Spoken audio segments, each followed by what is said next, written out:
Hello students, मैं श्री दीपचंद चौधरी महाविद्यालय ललितपुर से आज मैं आपको होम साइंस के सेकंड सेमेस्टर के पार्ट फर्स्ट क्लॉथिंग कंस्ट्रक्शन में आपको लिनन के बारे में बताऊंगी कि लिनन होता क्या है और इसका उत्पादन किस तरीके से किया जाता है। अभी तक आपने कॉटन पढ़ा क्योंकि जो प्राकृतिक जो रेशे होते हैं वो उनमें जो हमारे वानस्पतिक रेशे होते हैं उनमें सबसे पहला जो इम्पोर्टेंट था वो था हमारा कॉटन यानी कपास, और दूसरा इम्पोर्टेंट जो है हमारा रेशा वो होता है लिनन। तो ये दो रेशे प्राकृतिक रेशों में सबसे अच्छे अधिक माने जाते हैं जिनसे हमारे पहनने वाले वस्त्र तैयार होते हैं। तो उनमें हमारा कॉटन आपने पढ़ चुके हैं, जिसमें कॉटन होता क्या है, इसकी रासायनिक विशेषताएं, भौतिक विशेषताएं और उत्पादन वगैरह मैं आपको पहले पढ़ा चुकी हूँ कपास का। आज हम लिनन के बारे में जानेंगे कि लिनन होती क्या है और इसका उत्पादन कैसे किया जाता है। तो इसमें एक इम्पॉर्टेंट चीज़ और भी ये आपके आ जाती है कि नंबर एक तो ये है कि जो कॉटन होता है वो सस्ता होता है। ये आपको ध्यान रखना है कि एग्ज़ाम में भी पूछा जाएगा कि लिनन और कॉटन में से जैसे कि कौन सा जो है वो महंगा है, कॉस्टली है, तो वो आपका होता है लिनन। क्यों? क्योंकि इसमें क्या होता है, जब इसका उत्पादन किया जाता है तो उसमें कठिन परिश्रम भी लगता है, हाथ से भी कार्य करना होता है, यंत्रों की भी ज़रूरत पड़ती है। और चूँकि क्या होता है, इसमें उत्पादन में हाथ की मेहनत का काम कम होता है, लेकिन इसके उत्पादन में जो व्यय तो कम आता है, लेकिन क्या होता है कि जिस पौधे से इसकी प्राप्ति होती है वो फ्लैक्स का पौधा कहलाता है, और जब उसमें हमें बहुत ही ज़्यादा मेहनत मशीनों के द्वारा करनी पड़ती है तो इसमें बहुत ज़्यादा खर्चा आ जाता है, और इसी वजह से लिनन जो है उसका रेशा या लिनन से जो तैयार वस्त्र होते हैं वो काफ़ी महंगे हो जाते हैं। तो सबसे पहली चीज़ आपकी जानने ये है कि इससे क्या होता है, जो लिनन का यूज़ तो कॉटन से भी पुराना है और ये प्राचीन काल से ही लिनन का जो है यूज़ होता चला आ रहा है। और सबसे ज़्यादा इसका यूज़ होता था मिस्र में, और मिस्र में क्या होता था कि जो राजा और जो भी फराव हुआ करते थे उनके जो वस्त्र तैयार किए जाते थे वो लिनन से ही तैयार किए जाते थे, क्योंकि ये सुंदर, चिकने और काफ़ी अच्छे दिखते थे। और मिस्रवासी जो है वो क्या करते थे, वो शांति और पवित्रता का इन्हें सूचक मानते थे। चूँकि लिनन जो है वनस्पतिक रेशा है, ये मैं आपको बता ही चुकी हूँ, और ये बहुत ही ज़्यादा आकर्षक होता है और सुंदर होता है, कोमल होता है। तो और जो मिस्र की भूमि है वो लिनन की भूमि, लैंड ऑफ लिनन जो है वो मानी जाती है। ईसा के जन्म से पहले ही लिनन का जो निर्माण हुआ था ये उनकी देशियों में पहुंच गई थी, और इसका जो अगर श्रेय कहा जाए तो इसका श्रेय जाता है फोनेशियन व्यापारियों को, जिन्होंने इसे भूमध्य सागर से यूरोपीय देशों तक पहुंचाया था। और ये जो 17वीं शताब्दी थी, आयरलैंड में भी लिनन का जो उत्पादन का मुख्य केंद्र बन गया था। अमेरिका में लिनन उत्पादन का श्रेय भी जो आयरिश लोग हुआ करते थे और 18वीं शताब्दी में अमेरिका में जाकर बस गए थे, उन्होंने इसके जो सुंदरता हो गई के गुणों के रूप में ये बहुत ही ज़्यादा प्रसिद्ध हो गई थी। और आजकल अगर हम बात करें कि लिनन का उत्पादन कहाँ कहाँ हो रहा है, तो इसका उत्पादन ऑस्ट्रेलिया है, बेल्जियम है, फ्रांस है, जर्मनी हो गया, नीदरलैंड, अमेरिका, रूस, पोलैंड, कनाडा और ऑस्ट्रेलिया, इसके अलावा चेकोस्लोवाकिया है और भी अन्य ऐसे कई देश हैं जहाँ पर इसका उत्पादन बहुत होता है। लेकिन अगर हम बात करें कि लिनन का उत्पादन के क्षेत्र में अगर पूरे होल वर्ल्ड में पहला स्थान किसका है, तो वो है हमारा रसिया, जिसे हम रूस कहते हैं। और जर्मनी व अर्जेंटीना में भी जो है लिनन का उत्पादन का कार्य बड़े स्तर पर होता है, और लेकिन आयरलैंड का जो लिनन है वो सर्वोत्तम माना जाता है। तो ये कुछ बेसिक नॉलेज होगी आपको, क्योंकि ये जो इसकी हिस्ट्री से रिलेटेड भी एक दो क्वेश्चन पूछने चाहते हैं। इसका सबसे पहले उत्पादन स्थान कौन सा था, तो हमारा था क्या नाम से मिस्र। और अगर आज वर्तमान में बात करें तो रसिया जो है वो सबसे प्रमुख देश है लिनन उत्पादन में, नंबर 1 पर माना जाता है।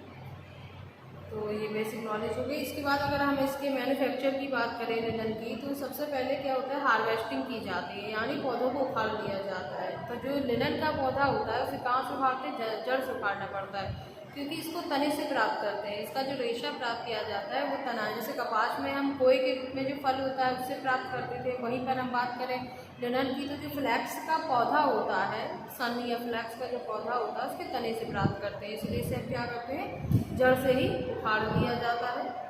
और जड़ के पास जो पौधे का रंग होता है वो कैसे होता है, नीला पड़ जाता है।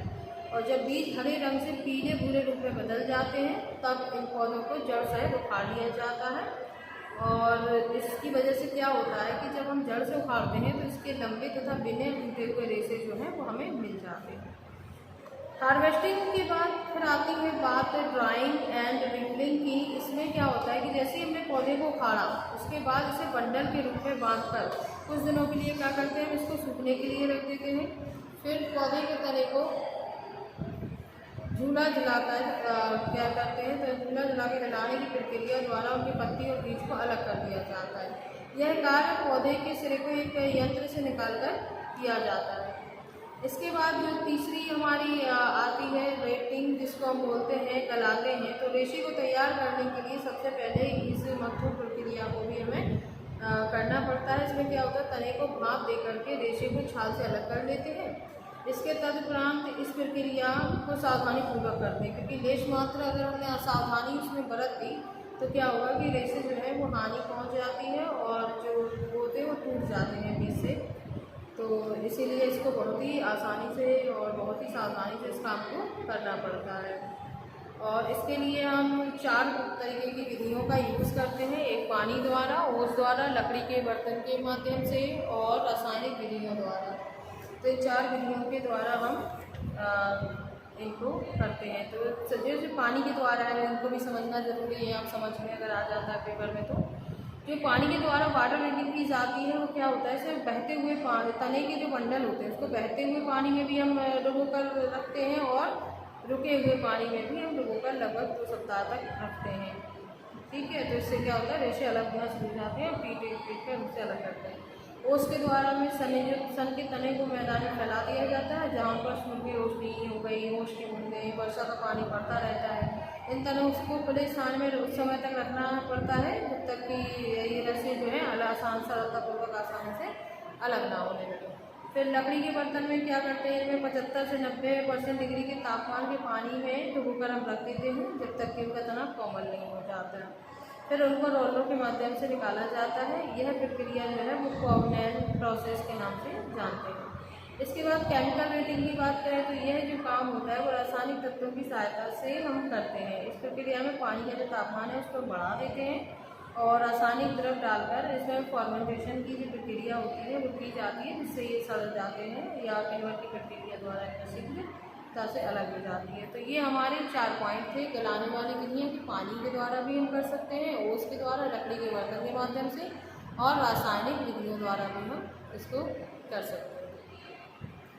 इसके बाद अब चूँकि ये गल चुके हैं, पौधे को हमने उखाड़ भी लिया, उन्हें शुष्कीकरण यानी उनको सुखा भी दिया, उसके बाद हमने उन्हें गला भी लिया और इसके बाद बात आती है कि अब इन रेशे को अलग अलग हमें करना होता है। तो अब जब तना पूर्ण रूप से सूख जाता है तो इसे क्या होता है, एक मशीन के मध्य में से या बीज में से हम इसको निकालते हैं, जिसके परिणाम स्वरूप तने का जो बाहरी वाला भाग है वो क्या होता है, वो टूट जाता है। इससे जो दूसरे यंत्र के मध्य से जब निकाला जाता है तो इसके लकड़ी वाले भाग से अलग हो जाते हैं और इसी प्रक्रिया को हम कहते हैं रेशा निकालने वाली प्रक्रिया।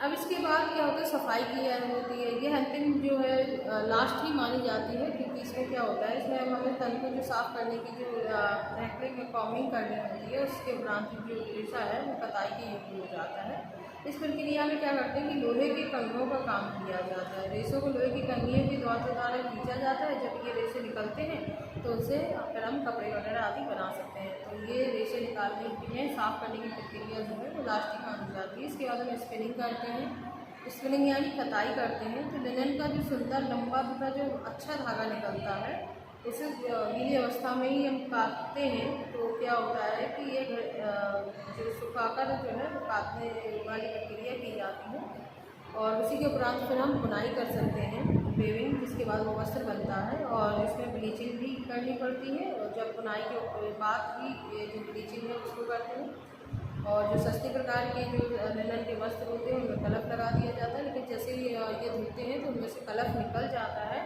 और जो हमारा क्या नाम से कपड़ा है वो खराब हो जाता है और सन के जो रेशों की कटाई बुनाई हो जाने के उपरांत जो वस्त्र तैयार होता है वह कैसा होता है, वह बहुत ही ज़्यादा टिकाऊ होता है, अच्छा होता है, कड़ापन नहीं होता है।